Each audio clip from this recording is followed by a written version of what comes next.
Good evening in New York. We are live in New York City. This is quite an out-of-body experience for me. I'm in the convening business, but I've forgotten what this feels like. And so I just want to extend my hearty welcome to all of you. Thank you for your patience, both those of you who are live streaming. I have no idea if you can hear at this point. You may have understood that we had an audio problem, but we hope that you'll be able to engage wherever you're sitting. And thank you all for joining us here in New York. We're going to try to have a good conversation. I know this panel, and I know those of you in this room, and we want to engage all of us in this conversation tonight. So, and a special thanks to Steelcase. Kim Dabbs was here. There she is, in fact. Very good. Kim is a member of our Leaders Forum with Chief Sustainability Officers and has been an incredibly wonderful contributor there. Thank you for offering this beautiful space. I am a fan of jazz at Lincoln Center. It reminds me of being able to sit in the rose garden and look out on Central Park at almost the same view. So this is a lot of fun for me. The panel, the question I posed to them is something along the following lines. With this incredibly significant growth in this ESG conversation, this debate, dialogue that's going on between investors and issuers, which, I care about language. ESG doesn't quite do it for me, I have to say. It means something at this point, though, I think that is kind of larger than just this conversation between investors and companies. And it is a remarkable moment. And so I've asked this panel, which I'll introduce in a minute after sharing a couple of other thoughts, to help us start out a conversation tonight about where are we in this journey? Like, what's, from their perspectives, wondering what those perspectives are, what are they seeing from where they sit? What's going well? What's not? Where do we need a course correction? And in the process of doing so, we're all, the Aspen team here, thank you all for being here and all the work you've done to put this together these 2 days. We're listening hard for persistent themes and questions as we build toward a meeting next summer in Aspen. And so thank you all again for being a part of this conversation. I like to say that at Aspen, we're not a debating society. We bring people together from across different perspectives, but these are all people who are leaning in to the question. They have they share a desire for a change in a certain direction. I don't think this team here on my left, that they're all going to agree with each other on strategy or what's broken or what we need to be talking about. But I think they all share a deep and abiding desire, as I do, to leverage the power of business to do things that are of consequence and need our attention. And that, of course, spans the E and the S. And, of course, it's all about the G, as we will come back to. So I want to mention a couple things that surfaced for me in this last 2 days. For those of you who are joining for the first time tonight, we had 2 sessions yesterday and two sessions today. These were Zoom meetings. We engaged over 50 companies in those 4 sessions. And there were a few things that surfaced for me that I'm just going to mention to kind of seed the conversation tonight. The first was, people who said, basically, this conversation has finally arrived in boardrooms. And I see some heads nodding here, and I think that's part of the reason that we're all here tonight. The perception in those boardrooms increasingly is that this is about an economic argument. And we had participants the last couple of days who were very precise about that and saying this is the argument that we've been making. That ESG is a quantifiable risk and that the idea it's a quantifiable risk is beginning to win the day, creating, as one participant said, real tailwinds. I would say it's less clear to me who is benefiting from those tailwinds. And I think we might get into that a little bit tonight. We are reminded that the players involved, companies and investors, are at very different places on this journey. And I think that's creating some amount of consternation, confusion, and maybe frustration in this system. And then lastly, again, it's all about governance. So what does that mean? And what if one of the challenges is figuring out what is measurable or what can be clearly communicated, that is clearly one kind of puzzling piece of this, is how do we know when a board is taking these questions seriously? Where will that evidence emerge from? And then we get to this question tonight. We've called this, the name of this session, which I should have written down here somewhere, and I don't see in my notes. It is about this growth in reporting. Is this progress or is it theater, we ask. And I'm just going to close here by sharing some quotes. I've been a little bit on the road, a little bit hanging with some of our members of our Leaders Forum and First Movers Fellowship. And I picked up, here's 4 quotes to share from people I've spoken to in the last month. Not because I was particularly plowing into this question of reporting and what's changing, but just that it would come up in the natural course of conversation. And one came from a chief sustainability officer of a global retailer who said, if out of 10 people, 8 are accounting for it and 2 are doing the work, we know we are in trouble. Somebody from a major US utility, also the CSO, said, I wish I had my team of 5 actually working on sustainability again rather than reporting on it. The CSO of a US-based consumer products brand was more optimistic, in fact, incredibly positive, and said the impact of ESG has been amazing. All of a sudden, I have my CFO calling me up and inviting me to join investor calls, and it's been a real game changer. And the reporting, as a result, I've been able to shift the burden to the finance team. Good luck with that one. Take that one home, try it out. And then finally, this one from a global B2B supplier who is in one of those companies caught in this squeeze play between customers on the one hand who have their own pressures to report and are pushing it into their own supply chain. So between their customers and investors. And he said, we draw the line. We can't respond to all the requests. We need to ignore those that are not in the lane of what is most critical. There are 2 problems, he said. One is what information to make public. It costs money and resources for data collection and reporting if we're not already doing it. It's especially difficult to justify if internally we don't think it's relevant for our business.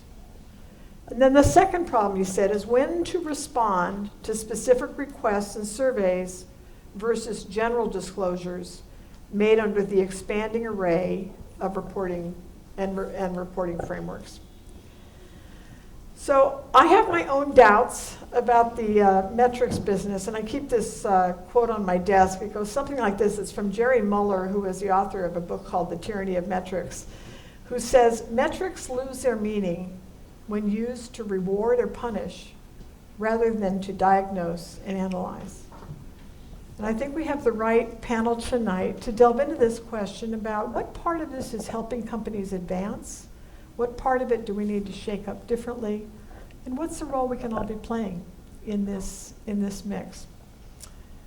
So we have about half an hour to go deep with the panel. I've asked them each to kind of respond to this, their sense of where we're at in this moment. And I'm happy to introduce immediately to my left, we're going to start with Ken Pucker, who teaches at Tufts and at BU. He has worked advising investors. He's been a director. What brings him to the table is probably the 15 years he spent at Timberland. During the go-go years of Timberland, when we all look to it as being the poster child for what a company can do best. So he learned a lot there, and he has his own point of view, and I'm eager to hear from him, his perspective as he steps back into this field today. Betty Moy-Huber, did I say your last name correctly? Huber. She is co-head of ESG at Davis Polk, the law firm here in New York, and she's advised hundreds of companies on M&A and financial transactions, capital markets transactions. She's essentially in this head of ESG. She heads up, environmental and ESG practices. former director at SASB, deep experience in legal compliance, and brings that perspective to this room from the U.S. and beyond. And then finally, to my far left, your far right, David Young. David is a managing director, and he's head of the ESG practice for BCG, senior partner there. He's been at BCG many years. He was there in his first stint for 16 or 17 years. Started in '88 after 7 years in industry. And then went on to World Vision, where he then led that global NGO, renowned NGO, and then came back here to BCG in 2017 and has been leading that practice, their total societal impact and sustainability work globally. So, of course, advising a lot of people in boardrooms in the executive suite. So we're going to pretend we're on the top of the mountain. This is a world of no constraints. What is possible now? So Ken, let's turn to you and share with us where you're at tonight. What are you seeing from where you sit? So thank you for having me, and thanks to Steelcase for hosting. I'd written an article that was published recently in Harvard Business Review, which summarizes where I'm at, which was entitled Overselling Sustainability Reporting, We're Confusing Output with Impact. And I think it's important to distinguish between the constituents you talked about, company versus investor side. And so first on the company side, I think there's been a lot more going on in what was called CSR in early days. It's now called ESG, just to confuse people. But if you go back probably 20 years or so, the first companies were publishing CSR reports. Timberland was among those. Shell Oil was among those. Companies in the first kind of years were doing this, I think the ones that were doing it kind of off in the woods. As one indication, I sat through 28 straight calls with Wall Street, investor calls, and over those 28 calls, the CEO devoted a third of his remarks to the CSR agenda at Timberland, which he called the Justice Agenda, which had three components: environmental stewardship, global human rights, and citizen service. We never got one question, notwithstanding him devoting that time to it. I think that's changed. But how much progress companies have made over that 20 years, I think, is open to debate. There was a report that CDP published today, which showed that of the 30,000 companies they track, 17,000 aren't reporting, or got an F score, and the 13,000 of the 13,000 that are, more than half aren't reporting on Scope 3 emissions, which represent typically somewhere between 60 and 90% of a company's footprint. And that's the one metric that I would say, or one of the three metrics I say that's existential. And so 20 years in, I don't think we've made sufficient progress. Maybe we have on the reporting side, but certainly not on the impact side. The investment side, from my perspective, is behind. Notwithstanding the headlines on ESG and 30 trillion, 50 trillion, 100 trillion, all these numbers you read, it's, I think, wildly overstated in terms of what's going on in practice. Of the, call it 35 trillion, the number one investment class is negative screen, which means just not investing in a fossil fuel company or a tobacco company. It's not doing anything in terms of impact. Next is ESG integration, which from my perspective is just investing. It's looking at risks, and there are more than ever, ESG risks, but it's just traditional investing. And if you look at the funds that are being sold as ESG funds, almost none measure impact. So everyone measures their returns, and everyone's judged against benchmarks for the returns. But literally almost no firms report on impact that are ESG firms, and there's no standards in the US. There are in Europe starting to become standards. And so I have real concern that ESG investing is even more oversold than corporate sustainability, but I should probably stop there. Before you do, say a little bit about the question that you write about the narrative that persists in financial markets around kind of doing well by doing good. This notion that there's a win-win world that why don't we just stand up and seize it? Can you talk a little bit about how you've come to your point of view that that's erroneous? So I think few topics have attracted as much attention as the question of, does ESG deliver alpha? Forget the impact side, just alpha. There have been literally over 2,000 studies, academic and asset management studies, done in the last 10 years on this subject matter. About 2/3 of them conclude that there's some relationship. None of them conclude that it's causative. The ones that conclude there's a relationship say there's a correlation. Well, is that a function, are the returns a function of good management, or are they a function of ESG? In my view, they're much more likely to be a function of good management. You know, good management drives high ESG practice, which drives decent returns. And so I don't think there's been any proof proffered that says that ESG delivers alpha. And yet, if you look at what asset management firms are selling, there's a lot of marketing material that does certainly indicate that's the case. I'll give you one example, concrete example, and then I'll be quiet.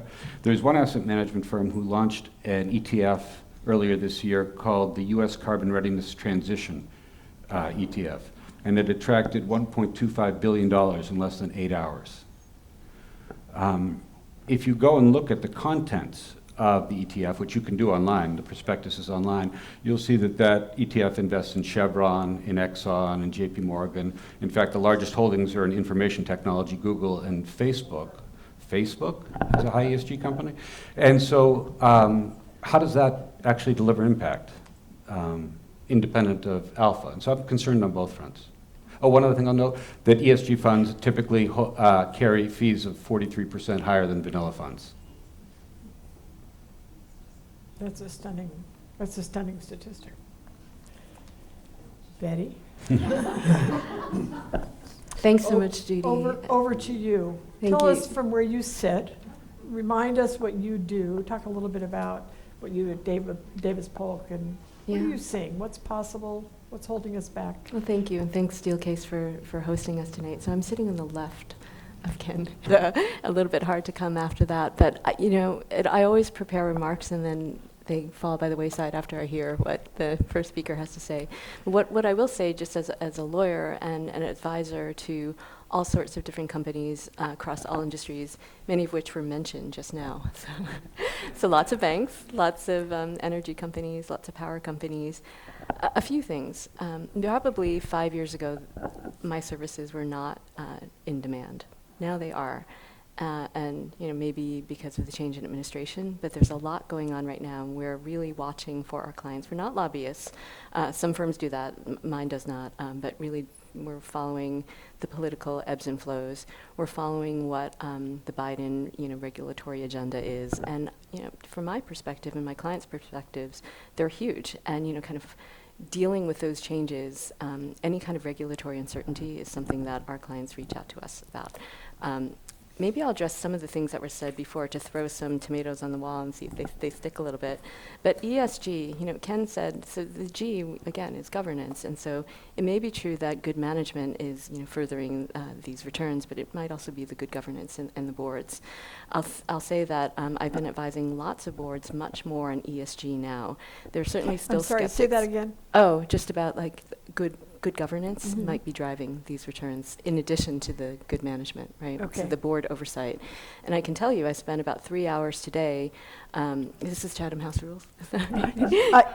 No, No, it is not Chatham it's House not. rules. Okay, it's being great. live streamed, and Excellent. we can't control Okay. that. Yeah. Well, then let's just put it this way. Okay, so advising a board of a name brand company, big one, on just fiduciary duties, on overseeing ESG as well as net zero commitments. And so this company's CEO has made some, like a lot of CEOs, made net zero commitment. And it was really interesting to me that this lieutenant chair asked, well, what's our fiduciary duties? What should we be doing about that? Should we be formally approving this net zero target? Should we just kind of stand by and get a review of it? What is our role? And so that's, obviously what lawyers can do. And, it's Delaware law for the lawyers out there. Look, it's business judgment rule, it seems to me. But, it raises other questions as well. Given the industry that this company is in, there's all sorts of regulatory stuff amuck and amiss that might require the board to be asking more questions and to be doing more things. And so that's what I'm seeing a lot now. I'm trying to think of some smaller companies in this industry have reached out to me.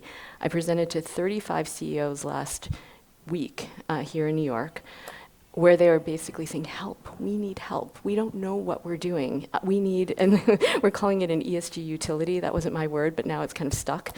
And they said, what do we need to do? And they're just open their, and said, Asking when they're saying that. What's behind that? I had a working group with some of their chief sustainability officers, so not the CEOs themselves, but the sort of delegates, and I reported on the thought and said, okay, well, this is what I'm seeing. These are the top 5 things that they're telling me that they need help with, and the CEOs were like, absolutely. So what we're trying to do is put together a group where I can, get all this info and put together these templates, this so-called roadmap, utility, or toolkit, whatever noun. And the first is, believe it or not, some of these companies are publicly traded, haven't even started a materiality mapping, and they really want to do that. They're just like, what's important? What should we tell our board? And then the next is like starting with some disclosures, which is the topic of this conversation. So what would like a template website disclosure look like? What goes in there, as opposed to just kind of storytelling and philanthropy and all this stuff that was like 20 years ago, but more about like, okay, is it your SASB standard? Is it what your investors are asking? Are you trying to improve your ratings? So some of you may think that that may be trite and not worthwhile, and that we can have that academic discussion later, whether that disclosure actually generates change. But this is what I'm being asked to do to help companies build that disclosure. And then after that, what would a template CSR report look like? That's the disclosure side, but what they're equally interested in getting advice on is to how to operationalize this, how to set up a management team. I get this question all the time, even from gigantic companies that you've heard of and you would think has got it right. Should it be the CEO, the CFO, or the general counsel leading this? Is there a quarterback? Who within the organization should be involved? How do I keep them in their swim lanes? How do I get someone to jump in the swim lane? These types of questions. And then board governance. How should I organize that? Should it be the full board? Should it be the Nom and Gov committee? Should it be audit? Should it be at risk, if it's a financial institution? Should it be the compensation committee? So that's what I look at day to day. I meet with the SEC, I track the OCC, all of these regulators are, it almost looks like they're trying to one-up each other, trying to do more, but really what they're trying to do is hopefully, coordinate their efforts towards a transition. I mean, just when I was coming over on the subway, I was late. President Biden just announced an executive order, net zero 2050 for the United States. I throw that out there because I know this net zero 2050 gets a lot of flack from investors because, it almost is like a false promise, right? And it should really be net zero 2030. So I throw that out there as the counterpoint to what I've just said. But maybe I'll stop there because I've said a lot about governance, I've said a lot about disclosure, and just what is coming across my desk. So I'd like to come back at some point, we don't have to do it right now, but I'd like to come back to kind of what you see globally, or specifically Europe, and whether the US is some exceptional. We had comments that came up over the last couple of days on this. It's like you in the US, essentially suggesting that we are somehow not willing to go along with the larger conversation, or that we have an exceptional way of thinking. And I'm kind of curious what you're picking up in that domain. So I don't know if you want to comment on that a little bit right now? Sure, at least in the disclosure side of things. I do think that, look, I follow the SEC the most closely because that's the regulator that covers all of the public companies. And I do think that Chair Gensler is doing what he's been put in to do. I know personally that his staff is very focused on and watching what is happening over at the International Financial Reporting Standards Board and their new ISSB, the Sustainability Standards Board. And can there be a global standard? I don't even think the EU is playing along. So, why criticize the United States? They were the first mover. They're not going to bend. So why should we? Wow, that sounded very parochial. But, at the same time, I think everyone's watching what everyone's doing and trying. Yeah, but I'm American. What can I do? So I'll leave it there. I'm trying to be as provocative as Ken. I will never be able to, but I'll try. I'll be interested to see if this comes back up. So Dave, over to you. Talk a little bit first about what you actually do in your practice and what you're seeing. Yeah, very good. And again, thanks. What a great space and what a great topic. So I lead the topic area in the firm called Total Societal Impact and Sustainability. And the way we think about that is all the ways companies or investors, but I really focus a lot on companies, can create positive economic, environmental, and societal outcomes through the core of what they do, product, services, how they run the business, what they do within their ecosystem. And I have the responsibility to do so sort of across industries and across geographies. So I'm, in a way, I always feel very privileged because I can see this mosaic developing at different rates and different speeds across different industries, and the way different geographies handle this. So one indication, just like you, by the way, if we've had over 900 projects in the last 18 months alone with corporations focused on what are they going to do around the climate agenda, what are they going to do with respect to their sustainability strategy, what are they going to do with ESG, how do I encounter it? When they talk about that, it's often against ratings, and therefore, what am I doing on this? Our focus, and I think what I am seeing, and what we believe, is, we can argue about, and I love your word, a muck and a mess, I think was the phrase, and I think that perfectly describes where we are right now in the time we're living in. I mean, it really is quite extraordinary. And so when we look at the characteristics of this, I think we can kind of look at the measurement and the reporting and all of these things, which I completely agree with the comments that were made on this. But I think we should also look at the dynamics that is unleashing. And what I can tell you is, we believe that there's never been in the last several decades as big an opportunity to reset the competitive advantage within industries and companies and create legacy around a new way of competing that begins to bring these dimensions of environment, social, economic to life in a different way in the company. And that dynamic is less the fact that people are publishing integrated reports or publishing ESG statistics, but more in what are they actually doing in the fabric of the company itself that is connected to competitive advantage and value creation. And so when somebody shows me a lovely sustainability report with deep appendices and lots of data, the immediate question is, well, can you tell me how is your corporate boundary changing? What's going on in your portfolio today? Are you adding businesses to be more sustainable? Are you selling businesses? What's happening in your value chain? Are you capturing particular sustainability scarcities on which you're going to build your future? You've seen recent announcements of deals, right? Like the one I guess it was yesterday, between Volkswagen and Umicore, in order so that they can secure what they need to kind of deliver on their sustainability objective within the industry. Show me how your R&D pipeline, your innovation pipeline, your venture investing has changed as a result of your attention to sustainability performance. And show me, let's look at capital allocation. Right? What are you doing there? Talk to me about how you're trying to shape the ecosystem so the company can be more sustainable. Sustainable companies need sustainable ecosystems. So exactly what are you doing? And how is that reflected in your interactions with policy and regulators?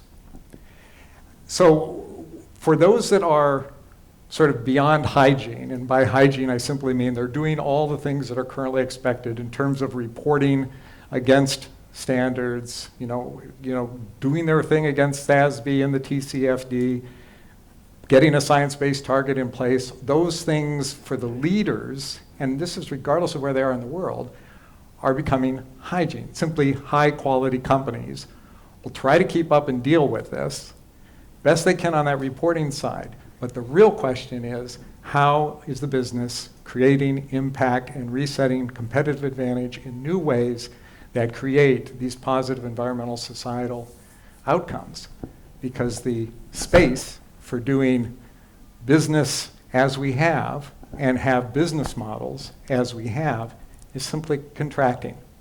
So if you're going to succeed tomorrow, you better figure out how you're going to open that space up by solving these problems. And the core of that is this innovation around strategy, around business models, around how the company is functioning, about how it's working with its ecosystem. If those things aren't happening, that's where I look for evidence that is all of this going in some good direction. And a muck and a mess, I think, is a good way of describing where it is, because we have the whole spectrum out there right now. But you will find leaders in Latin America that are doing extraordinary things. You will find leaders in Africa doing extraordinary things. You'll find people in South Asia doing incredible things. It's not just Europe. And so you're seeing people embrace this idea that there's something more here in a stakeholder-aware world about how they should run the company, and maybe how they should think about value. So it's very messy, but again, I believe we are witnessing perhaps within the last 30 years, one of the most exciting times to reset what it means to compete. And I think it's an extraordinary period of innovation and growth. It has that potential. Are we going to drive it to the edge, or are we going to be playing a game to just have great reports and report on great metrics connected to or not connected to the performance of the business? Let me ask you directly, and to all three of you, is the investor the right leverage point? They're coming to you, when they're talking to you, they've hired you in part because you're a strategy firm.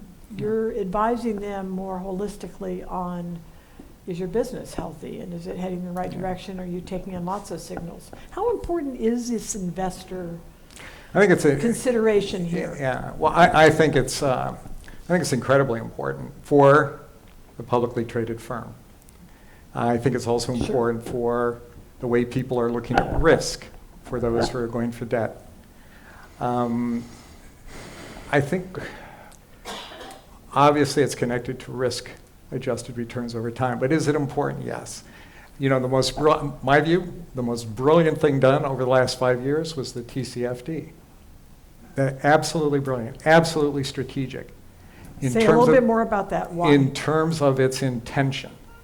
Now the question is, how are we really going to follow through with that? Because what did it do? You know, if you sort of think about this chain of transparency, accountability, and disclosure, and you say to yourself, I'm going to get the ball rolling here. The first thing I'm going to do is I want some transparency.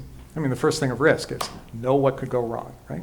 So I'll tell you what, let's make sure you have to tell me what you're holding in assets that is at risk under various climate scenarios.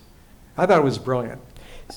I want you to just go back and, for somebody's listening who doesn't know what that is, the TCFD. Yeah, can the you test. Just say a little bit of background on that and why you think it's so powerful. Yeah. So this was a Bloomberg-Carney effort. The task force on the task force on climate disclosure. I'm sorry.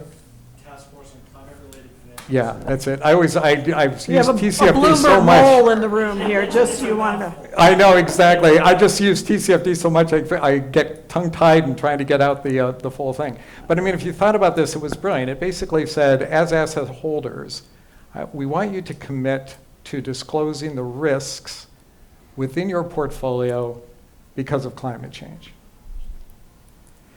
And so, in my mind, this was brilliant in the way they thought about it, in the degree of syndication it received, in the rate of uptake it had. And now, of course, at least here, an expectation is that for most companies, they need to kind of get in line with SASB and the TCFD. But it released a dynamic. And I guess that's where my focus is. Are the dynamics coming together in a way that is going to make business better for all of us, or not? Regardless of the mess and a muck of these things. And I think that the TCFD was a terrific way to unleash a dynamic. They didn't know where it was all going to go, right? And I think to Ken's point, what are people really doing with it? But it started a dynamic. The same kind of dynamic got started when Larry Fink put his first letter out, right? Yeah.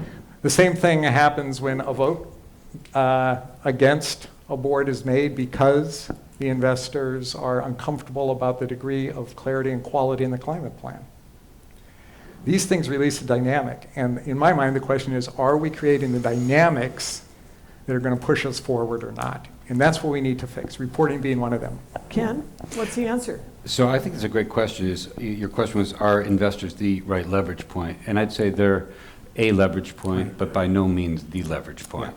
I also think we need to distinguish between different types of investment. So I'm an enormous fan of climate tech investment, which is growing by leaps and bounds. It's more than double this year as compared to... What is climate tech investment? So investments in solutions related to agriculture, related to batteries, related to storage, related to electric vehicles, related to efficiency. Massive money going in. Real Funds Breakthrough Energy Ventures is one that's up in Boston that's raised over $2 billion. I mean, these investments are really important and solutions oriented. Private equity is a growing asset class, and most private equity portfolio companies do not presently report on these same things that public companies do, the vast majority. And remember, there are a lot more private companies than there are public companies in the world. Okay, and so there's not much leverage in that space. And when it comes to the asset management world, I've already told you, I think that there's more hope than there is practice when it comes to ESG. Consider, for example, that the 3 largest asset managers have voted more than 90% against ESG proxies for ESG funds. And so is our investors a potential source of leverage? Unequivocally. I don't think, however, that companies will respond absent different pricing, different incentives, different system, different regulation. Unless they see a competitive advantage in doing so very clearly. So if I'm the first to sign that long-term contract with GM to provide them clean steel, like Nucor did, that's pretty exciting. So I'm getting excited if I'm an investor in Nucor, right? Because I'm saying, hey, that's pretty good. And I'm also getting excited because maybe GM, this thing is more likely to happen. But I think it has to be that obvious in some cases. Do you know what I mean? Yeah, I think there's great examples of companies that can differentiate based on sustainable practice. Unfortunately, when you go to these conferences, it's the same 10 companies, right, for 10 years, right, that you're hearing making presentations. And they're doing amazing things. But it's pretty narrow and deep as opposed to... What motivates them? Why? Well, I think a good example, everyone talks about Patagonia, or you could talk about Timberland. Timberland, you indicated, for example, was a leader in a lot of these things, all a function of my boss, who was committed to this agenda in a legitimate faith-based way, and he had Class B shares with 10-to-1 voting rights, so he could do what he wanted to do. I would tell you, even at Timberland, when we did surveys, less than 1% of consumers knew about our ESG agenda, or times CSR agenda, and we weren't able to command a premium on any products that were sustainable. Now, it may have changed because I left the company more than a decade ago, so it could be different. But people talk about a company or a brand like Patagonia who does charge a premium, right, and does get paid a premium, and I give them enormous credit. I think they're legitimate, authentic, and spectacular, but that's a company. Benny, do you have an example along the lines of Dave's, of a piece of this puzzle you think has really gotten the attention of companies and has worked well? And the kind of reporting regimen, regulatory pressure, wherever you would find it? So I'll say 2 things. I wanted to say something on Dave's point about TCFD. Sure. So it's not just TCFD, which, yes, I followed very closely. Mark Carney is incredible. I've helped a lot of companies write their TCFD reports. Maybe I'll even almost take a page from Ken's book and say that maybe some of that, in the beginning days of those disclosures, it was so hard to do these analyses, and pretty much it's a recommendation, right? And the recommendations recommend that you disclose against more than one scenario. One of the scenarios is often business as usual, so it shows no change, right? But then when you get a little bit more rigorous, maybe there are a little more, different scenarios, but oftentimes it depends on the inputs and outputs.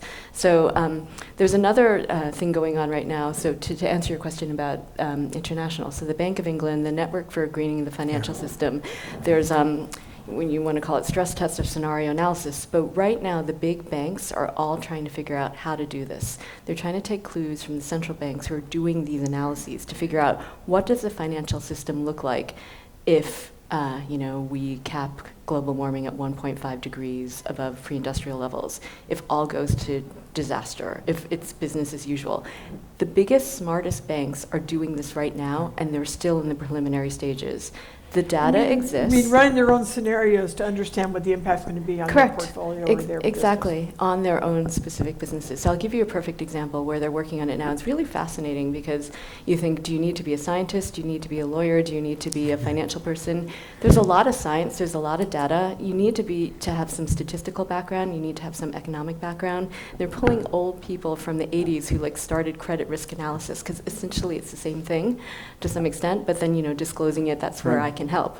And so one area that's interesting is like take the situation if you have like a loan portfolio and you're exposed to California real estate and in a wildfire area. So you do an analysis and you say, okay, global warming, I better get out of there because a wildfire, I'm going to lose everything. That's one way you look at it. You know, we didn't discuss physical risks of climate change and transition risks, so that's the two things that you need to look at. So, you know, wildfire is, you know, obviously a physical risk that could wipe out your entire portfolio.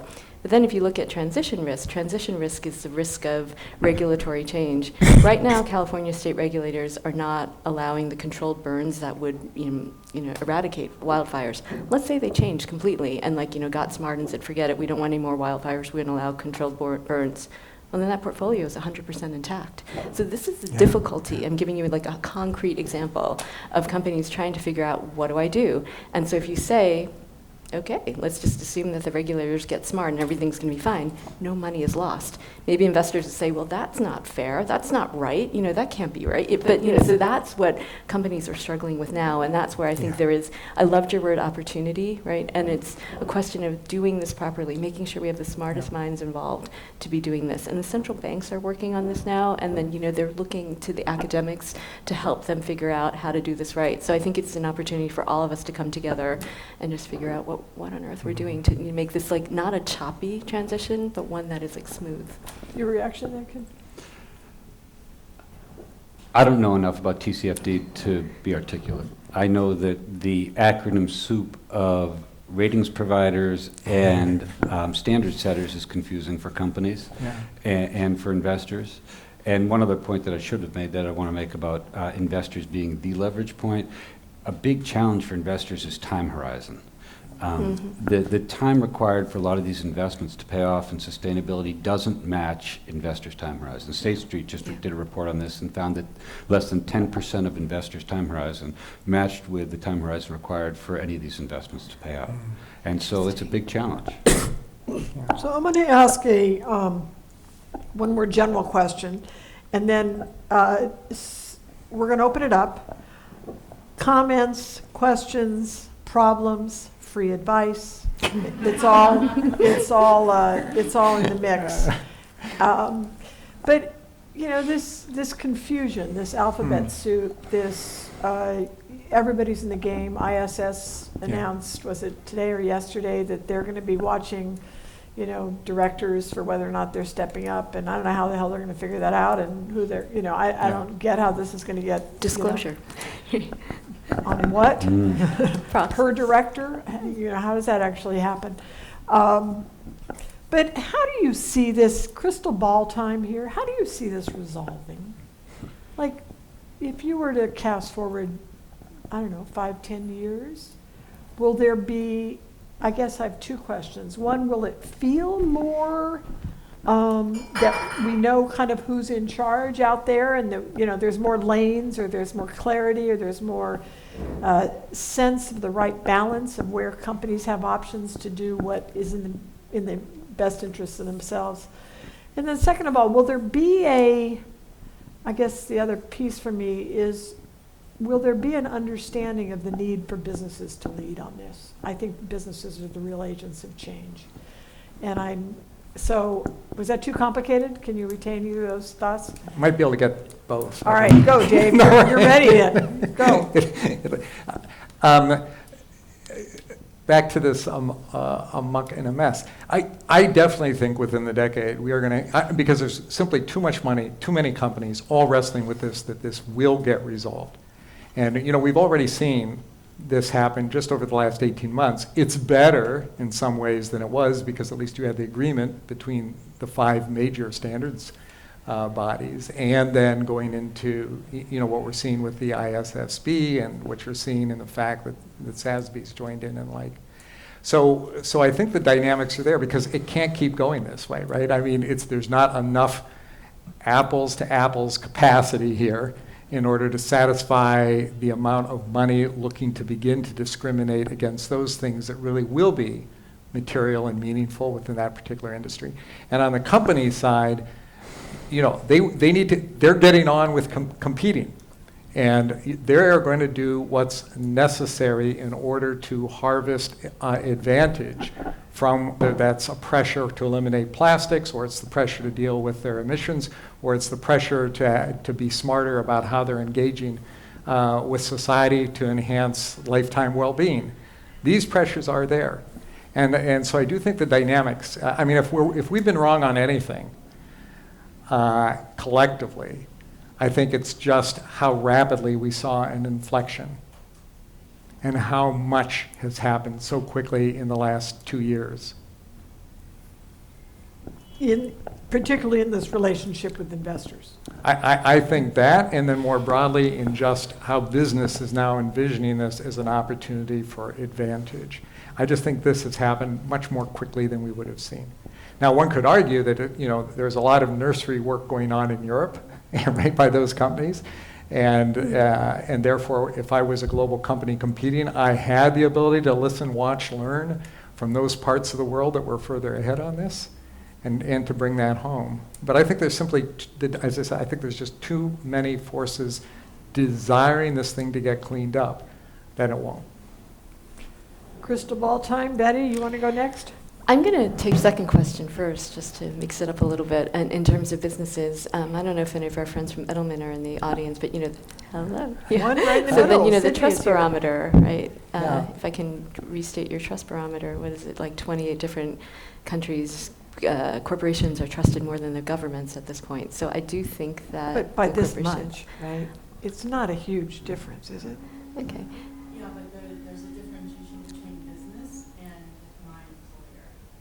So I can explain that in more detail, but I don't want to interrupt. Okay. Thank We might ask you to comment on that later. Go Yeah. ahead. What she just said, I'll say into the mic, is that this is Sydney Roach from Edelman, and she talked about the trust barometer, and I questioned whether or not my reading of the data would be that we say we trust business more, but it's like, this much more. We don't trust either one very much, is what the data seem to say. But she said it's the difference between my employer and business generally. Sorry? Are you talking about the new institutional investor trust that just came out last week, or the general trust barometer? Betty, do you know? I was talking about the general one. All right. There's All a right. new one that just came out last week. I'll tell you about that. Okay. All right. Great, thank Okay. you. No, but we've been talking a lot about investors and corporations and all of these, and talking about the reporting. I can think of one client, and that represents many, who say, okay, yeah, the reporting, the policies that we have are all outward facing. We're developing the infrastructure first before we actually do that reporting, right? The litigation risks that could be involved, I'm focused on that for sure. So I do think that corporations, they get it. And so to Ken's point about good management, these trends that we're talking about, global warming, all of that, that's not just because they're hearing it from investors. You just have to be a citizen of the world to realize, how's my business going to do? They want their businesses to be profitable and work out. In terms of 5 to 10 years from now, I don't know. I mean, we'll see how the midterm elections come out this year. Everyone has a view. I'm not going to restate it, but if it turns out that way, then it's even more just back and forth. And so that's. How do you think that will affect this domain? Well, I think for the first 11 months of, is that right? Can I do math? Of 2022, there's probably going to be a lot of regulation being thrown out before the midterm elections to try to get something to stick, right? That's a thought. We can challenge that. But if I were regulators who are being pushed by Biden to do something, I get that all out there to see what will stick and what won't. Not all of it will, right? So hard to say. Okay, Ken, crystal ball time. Well, I think we're probably 30 or 40 years into working on this, and carbon emissions over that period of time are up 50%. That's right. And the gap between where we need to be and where we hope to be is widening. It's not narrowing. At the same time, I think what will happen is things will progress slowly and then fast, and we don't know when that fast will be. I would say, though, when we talk about business needing to address these challenges, UN's coming out with a report that says the largest 3,000 public companies in the world's externalities sum to $2.2 trillion, which is more than a third of their EBITDA. They know this, right? The reason they're not addressing this is because there's moral hazard. To put them at a competitive disadvantage were they to pay more for water, for example, than their competitors. And so I believe we need all of the above solutions to make this work. I believe that regulation needs to play a role. I would caution us all to remember that the U.S. is a really important signaling device, but not an important player. U.S. is 14% of global carbon emissions. It's China and India that matter enormously more than what happens in the U.S. And so the one thing I'll leave you with that I think is really, really positive, believe it or not, from me, is that the cost curves on renewable energy and battery storage are amazing. And these things cost less than a tenth they did 10 years ago. And then you'll see the flywheel of capitalism work, okay? Now, some companies, the vested interests that have to protect their legacy assets will fight and scratch and claw, but they will die. And that'll happen really quickly. And not quickly enough, but I think it's a good thing that the economics have turned. Good to hear a note of optimism on my left here. But Ken, just to pick up on that, I think what's interesting about all of the above, right, is if we actually think about the kinds of solutioning we're talking about, can't just be with the corporation, right? We need these new models of public-private social where capital can participate in blended ways if we're going to get a transition that's actually just. What worries me is if you have these assets that need to be transitioned that simply disappear into ownership structures that aren't transparent. And so this year we had something in the early part of the year of like 150 billion in energy assets that went into private equity. Yeah. So if we think about then how do you do the transition in a way that literally is just, you can't do that without different models under which it's going to happen. And that will take public, private, social, and it'll take different forms of capital participating in different ways into innovative financial structures. That simply has to happen. So when I look at all of this, I'm saying, this is a phenomenal time for innovation. I don't care if you're an investor, if you're a finance house, if you're a corporation, if you're a technologist, I don't care who you are.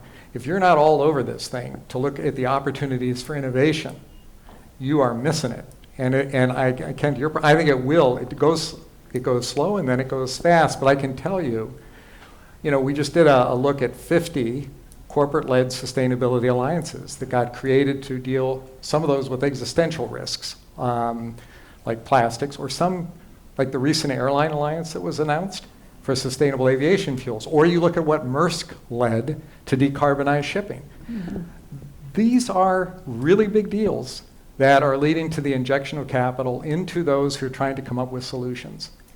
And so I would caution us, the race might happen more quickly in fits and starts and continue to be by industry, and the brave are going to carve a different position and will capture a larger share of the part of the growth that is going toward these sustainabilities. All you got to do is look what happens when a company introduces an internal carbon tax. And you'll see behavior change like that, right? And so if you wanted to look and say, you want to cause something to happen, start playing with that carbon border tax, right? So that we begin to change the economics. If you're a CFO and you've been running the numbers on ROI the same way now as you were 5 years ago, you're behind. Right? You're behind. So I agree with you. It's slow and fast. I think we risk putting the fast too far out in certain industries. So I invite you to pick up on any of these threads and just offer a final thought. Kind of role of employees as catalytic and maybe an accountability mechanism to pay attention to is one point. What might take us off the rails? I want to hear from all of you on that. And then kind of this sense of boards, are they doing what they're supposed to be doing? Who wants to go first?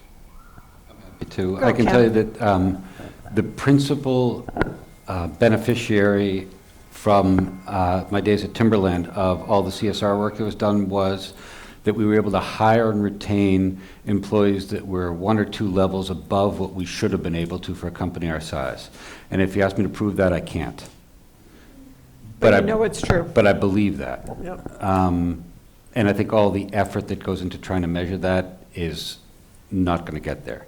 But I believe that. The second point about what will slow us down, I think what will slow us down is the fact that the committed returns from ESG funds and alpha that's committed are not going to happen. Okay, and as a result, there'll be a retrenchment, and the focus, the light will dim some.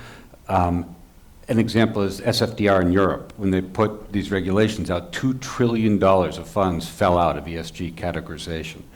And so there's going to be some reset in that part of the world, I think. The last question was about boards. I'm optimistic that that focus on diversity, equity, and inclusion is changing the landscape for both public and private boards in a really serious way. Betty? Okay. Employees. In the United States, there's really not this push for having employees on the board. I think at least there's some studies that show at least Fortune 100 companies, the boards are actually talking to rank and file employees, but that's not the case in small cap, so that's probably the closest that I've seen. I think there's some new New Jersey bill out there on board diversity where the board should have it reflect the communities in which they serve. That's the closest I've seen recently. Maybe others know of something better than what I've just offered. In terms of off the rails, I don't know, I'm a real student of psychology, and I think maybe people go and there's confirmation bias. So if there's something that shows that, oh no, business as usual, that worked out just fine, and then maybe if media amplifies that, some would say we don't have to change it all. I don't know if I agree with that, but I just throw that out to answer the question on its face. The other thing I would say also is like there's this real push now by environmental groups to have banks not fund new fossil fuel investments. And it looks a lot to me like these exclusionary tactics that Ken talked about. And I wonder if that's actually counterproductive, right? Because the big banks can actually do diligence and do the right thing, kind of maybe smooth out the transition. Imagine if the big banks don't lend to fossil fuel anymore, who's going to be left? It's kind of what we talked about before. Okay, it goes into the private hands and then God knows what. So that's another off the rails thing. Sorry, I'm from Brooklyn, that's how I talk. In terms of our boards doing what they should be doing, I have to stick to the party line and say absolutely, they're my clients. But I'll leave it to others to God, disagree that's with the me. case. All right, Dave, you're bringing it home. Oh, let me pick up on what could take it off the rails, adding sort of the corporate side to what Ken said.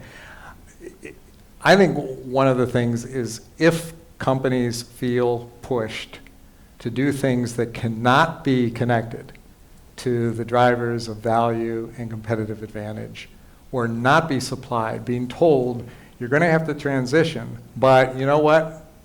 It's all on you to deal with those sustainability stranded assets.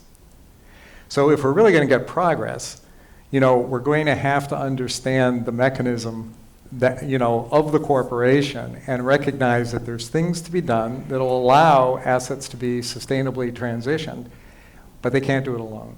And I think if we become unrealistic about what companies are good at or the resources that they have to work with, regardless of their size, or the consequences, the externalities that they actually are going to be generating, and we don't find ways to bring policy along, we don't find ways that companies can talk effectively to investors and say, here's why we're transitioning in the way we are, don't kick us, you understand us, and transition along. So I think there's a little bit of a risk. I think you called it did you call overplaying? Overreach. Yeah, and I think all of us have a responsibility to prevent it from overreaching and actually be absolutely, not starry-eyed about it, absolute realists about how far can I go before I damage it in a way. If you can't, if you cannot scale a sustainable business model, then it's going to damage the company. So the work needs to be done to generate those sustainable business models and support them. So I think that on boards, we've never needed boards more to do their job than right now. And I would argue that because I thought that was a great point about the tenure of the targets matching the tenure of management teams, matching in some cases the tenure of the board, right? So my view would be, again, this is an inflection point where you can reset whole industries and you can reset and widen the gap between a company and its competitors on the basis of what you're going to do now. The challenge is what you're going to do now may not fully pay off in the tenure of that C-suite, but the decisions they're making now really stand to either set that business up over the next decade in an incredible way, or really damage that business in the world that we're heading into. So we need the board to ask and be attentive to the right questions, and we need them to help put horizon into the decision-making that we have, even when it goes beyond the incentive of in the way the incentives are currently set up. So they have to wrestle with those things. But we need the boards. Dave, Betty, Ken, thank you. Thank you you, very Judy. much.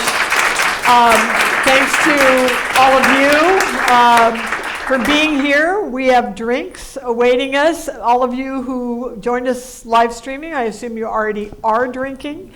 But let's all lift a glass to forward progress and to picking up the pace of change. We know it's all very critical that we do so. So thank you again for joining us tonight.